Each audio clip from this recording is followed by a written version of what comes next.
ಮಾಡೋಕ್ಕೆ ಹೆದರಿ ಮಾಡ್ತಾ ಇದ್ದಾರೆ. ಒಂದು, ಜನರ ಅಟೆನ್ಷನ್ ಈಗ ಹಗರಣಗಳಲ್ಲಿ ಸಿಗಾಕ್ಕೊಂಡಿದ್ದಾರೆ. ಈಗ ಮೋಡಾ ಹಗರಣ ಇರ್ಬೋದು, ವಾಲ್ಮೀಕಿ ನಿಗಮದ ಹಗರಣ ಇರ್ಬೋದು, ಗುತ್ತಿಗೆದಾರರ ಆತ್ಮಹತ್ಯೆ ಇರ್ಬೋದು, ಸರ್ಕಾರಿ ನೌಕರರ ಆತ್ಮಹತ್ಯೆ ಇರ್ಬೋದು, ರೈತರ ಆತ್ಮಹತ್ಯೆ ಇರ್ಬೋದು.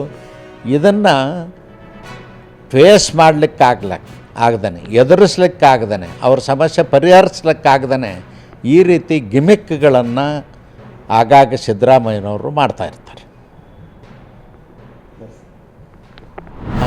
ಭಾಳ ನೊಂದಿದ್ದಾರೆ. ಬೆಲೆ ಏರಿಕೆಯಿಂದ ಪ್ರತಿ ಬಡವರ ಕುಟುಂಬಕ್ಕೂ ಕೂಡ 10,000 ರೂಪಾಯಿ ಹೊರೆ ಆಗ್ತಾಯಿದೆ ತಿಂಗಳಿಗೆ. ಏನು ಜೀವನ ಮಾಡ್ತಿದ್ರು, ಈ ಬೆಲೆ ಏರಿಕೆಯಿಂದ ಈ ಸಿದ್ದರಾಮಯ್ಯನವ್ರ ಸರ್ಕಾರ ಅಧಿಕಾರಕ್ಕೆ ಬಂದ ಮೇಲೆ ಪ್ರತಿ ಕುಟುಂಬಕ್ಕೂ ಸಣ್ಣ ಸಣ್ಣ ಬಡವರಿಗೂ ಕೂಡ 10,000 ರೂಪಾಯಿ ವಸ್ತುಗಳ ಬೆಲೆ ಹೆಚ್ಚಾದದ್ದರಿಂದ, ವಿದ್ಯುತ್ ಬೆಲೆ ಹೆಚ್ಚಾದ್ದರಿಂದ ಇವತ್ತು ಜನ ನೊಂದಿದ್ದಾರೆ.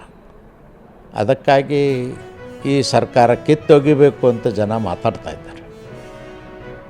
ಸರ್, ಈಗ ಒಂದು ನಿಮ್ಮ ಕೇಂದ್ರ ಸರ್ಕಾರದ ವಿರುದ್ಧ ಕೂಡ ಈಗ ಏಪ್ರಿಲ್ 17ರಂದು ಪ್ರತಿಭಟನೆ ಮಾಡ್ತೀವಿ ಅಂತೇಳಿ ಡಿ ಕೆ ಶಿವಕುಮಾರ್ ಕರೆ ಕೊಟ್ಟರು. ಅದು ಮೋಸದ ಆಟ ಅಷ್ಟೇ.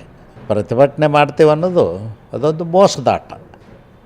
ತಾವು ಮಾಡಿದ ತಪ್ಪನ್ನು ಸರಿಪಡಿಸದೆ ಜನರಿಗೆ ನೆರವಿಗೆ ಬರ್ದೇ ಕೇಂದ್ರ ಸರ್ಕಾರದ ಕಡೆ ಪ್ರತಿಯೊಂದಕ್ಕೂ ಬಟ್ ಮಾಡ್ತಕ್ಕಂಥ ಇವರು ಚಾಳಿ ಏನದ, ಈ ಚಾಳಿಗೆ ಜನ ಬುದ್ಧಿ ಕಲಿಸ್ತಾರೆ.